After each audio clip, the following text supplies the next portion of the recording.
আসসালামু আলাইকুম রহমতুল্লাহ। প্রিয় দর্শক, আজকে আমরা শেখ বুরহানুদ্দিনের গরু কুরবানির প্রথম পর্ব জানার চেষ্টা করব। তো আপনি যদি আমার চ্যানেলে নতুন হয়ে থাকেন, অবশ্যই চ্যানেলটি সাবস্ক্রাইব করে পাশে থাকবেন আর ভিডিওটি শেষ পর্যন্ত দেখবেন। তো চলুন জেনে নেওয়া যাক। রাজা গরু গোবিন্দ রাজত্বকালে সিলেটের বুরহানুদ্দিন নামক একজন ধার্মিক মুসলমান বাস করতেন। তিনি এক নিষ্ঠ ধার্মিক ব্যক্তি ছিল। মুসলিম বিদ্বেষী রাজার রাজ্য বাস করে প্রকাশ্যে ধর্মবিধান পালন করতে বাধা থাকলেও গোপনে ও সন্তর্পণে তিনি সর্বদা শুধু ইবাদত বন্দেগীতেই রত থাকতেন। তিনি প্রচুর ধন সম্পদের অধিকারী ছিলেন, যেহেতু তিনি দেশের রাজার আইন কানুন মেনে বাধ্যগত প্রজা হিসেবে কালযাপন করতেন। সুতরাং তিনি একজন মুসলমান হওয়া সত্ত্বেও রাজা গৌর গোবিন্দের কূপে পড়েন নাই, বরং অন্যান্য অনুগত প্রজাদের মতো কিছুটা নির্বিঘ্নে কাল কাটিয়েছিলেন। এই দিক দিয়ে এইরূপ নিরপদ্রব জীবন কাটালেও একটি দিক দিয়ে কিন্তু তিনি বড় অশান্তিময় জীবন অতিবাহিত করছিলেন। তা ছিল তার একটি সন্তানের অভাব। তিনি প্রায় বার্ধক্য উপনীত হয়েছিলেন, কিন্তু এই দীর্ঘ জীবনও আল্লাহ পাক তাকে একটি সন্তানও দান করে নাই। এইরূপ সন্তানহীনতা জীবনে যে কত বড় অভাব ও অশান্তির কারণ তা সন্তানহীন লোকেরাই বুঝতে পারে। এই অভাব মোচন করার জন্য তিনি যে আল্লাহর কাছে কত কান্নাকাটি করেছেন, কত নফল নামাজ আদায় ও কত নফল রোজা পালন করেছেন, তা তিনি এবং আল্লাহ তাআলাই জানেন।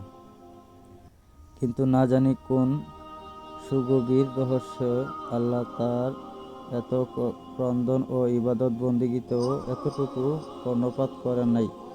এইভাবে সন্তান বঞ্চিত থেকেও বুরহানুদ্দিন একাই যে দুঃখের শিকার হয়েছিলেন তা নয়, তার ভাগ্যহীনা পত্নীও এই অভাবজনিত কারণে বিমর্ষ হয়ে পড়েছিলেন এবং আল্লাহর দরবারে কান্নাকাটি ও ইবাদত বন্দেগী তিনি কম করেন নাই। কিন্তু পরম কুশলী ও রহস্যময় আল্লাহর দরবারে তাও কোনো কাজে আসেনি। এইবার বার্ধক্য সূচনায় বুরহানুদ্দিনের মনের বেদনা যেন আরও প্রবল হয়ে দেখা দিল। একটি কারণে তার মনে এই কথাটি একটি বিরাট আঘাত হয়ে দেখা দিল যে, হায়, বার্ধক্য এসে গেল, তবু আল্লাহ একটি পুত্র সন্তান দান করলেন না।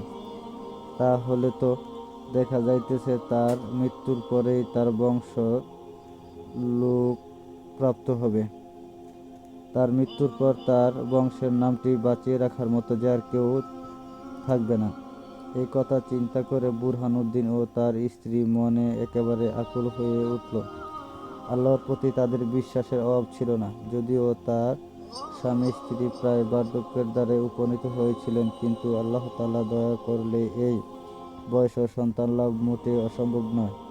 এই বিশ্বাসের জোরে একদা গভীর রাতে তাহাজ্জুদ নামাজের বাদে দুই চোখের অশ্রুতে বুক ভাসিয়ে একান্তভাবে আল্লাহর দরবারে প্রার্থনা করলেন, হে অগতির গতি সর্বশক্তিমান প্রভু, তুমি তোমার এই হতভাগ্য দুটি বান্দার দুঃখের বিষয় সকলই জানো। তোমার নিকট আমাদের আকুল আবেদন এই যে, আমাদেরকে তুমি তোমার অসীম কৃপাগুণে একটি পুত্র সন্তান দান করো।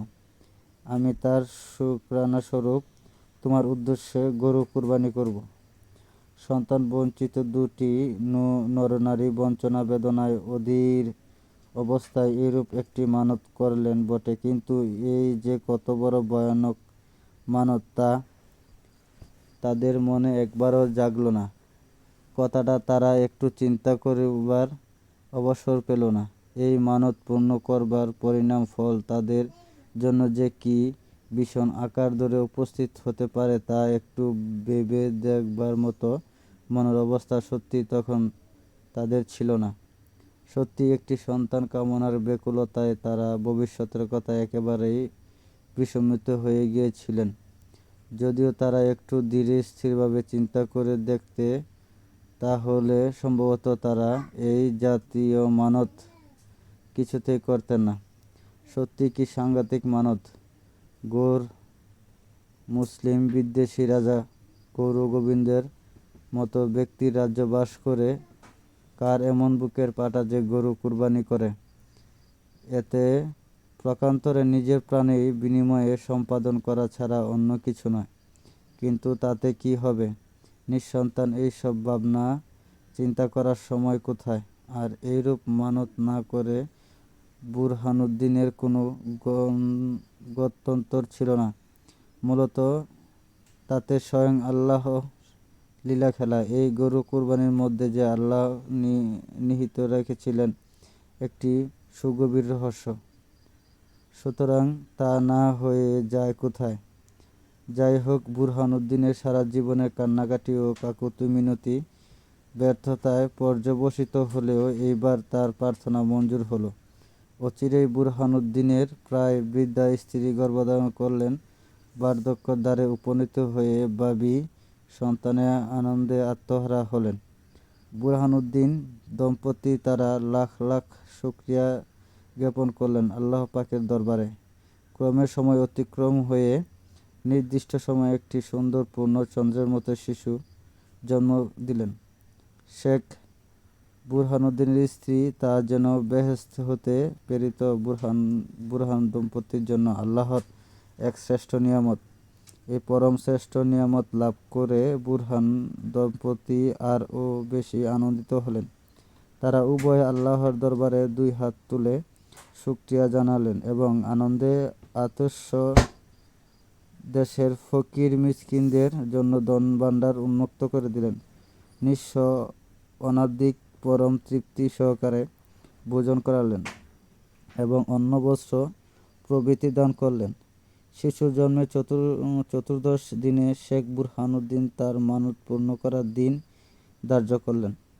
পালের সর্বাপেক্ষ বলিষ্ঠ ও হৃষ্টপুষ্ট একটি গরু এনে আল্লাহর নামে কুরবানি করে তার প্রতিশ্রুতি পূর্ণ করলেন। পূর্বেই উল্লেখ করেছি, রাজা গৌর গোবিন্দ মুসলমানদের যে কোনো ধর্মীয় ইবাদত ও অনুষ্ঠানাদি সহ্য করতে পারতেন না।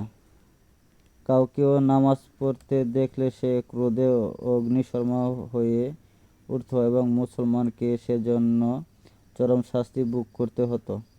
এমতাবস্থায় হিন্দুগণ যে গো জাতিকে দেবতুল্য মনে করে, সে গরু কুরবানি কিংবা জবে করাতে হিন্দুরাজ গৌর গোবিন্দর যে কি পরিমাণ ক্রোধ হতে পারে তা অতি সহজেই উপলব্ধি করা যায়। ফলত গৌর গোবিন্দের কাছে গরু কুরবানি করা ছিল মুসলমানদের জন্য সর্বাপেক্ষ বড় অপরাধ। বিশেষত হিন্দু ধর্মশাস্ত্র মতে গরু হত্যা তথা গরু কুরবানি হলে একটা মহাপাপের কার্য। তাছাড়া মুসলমানদের ধর্মীয় কাজে অঙ্গ হিসেবে গরু কুরবানি করা রাজা গৌর গোবিন্দর আইনত নিষিদ্ধ বলে নির্দেশ জারি করে রেখেছিল। শেখ বুরহানুদ্দিন যে তা জানতেন না তা নয়, সন্তান কামনা তিনি এমনই ব্যাকুল হয়ে পড়েছিলেন যে হয়তো বিভিন্ন দিকে খেয়াল করার মতো তার মনের অবস্থা তখন ছিল না। কিংবা ঘটনা এরূপ হতে পারে যে গোপনে গরু জবে করে তা আত্মীয় স্বজন ও পাড়াপড়শির মধ্যে বিলিয়ে দিবেন। পাক করে তা তারা সাথে সাথে খেয়ে ফেলবেন। বাইরে তা কোনরূপ প্রকাশ হবে না।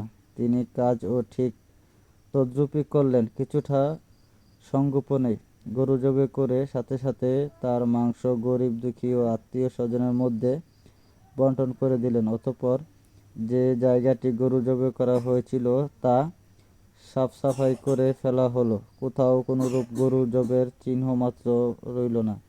কিন্তু একটি কথা আছে, যেখানে বাঘের ভয় সেখানেই রাত হয়। তো বন্ধুরা, ভিডিওটি দেখার অনুরোধ রইল।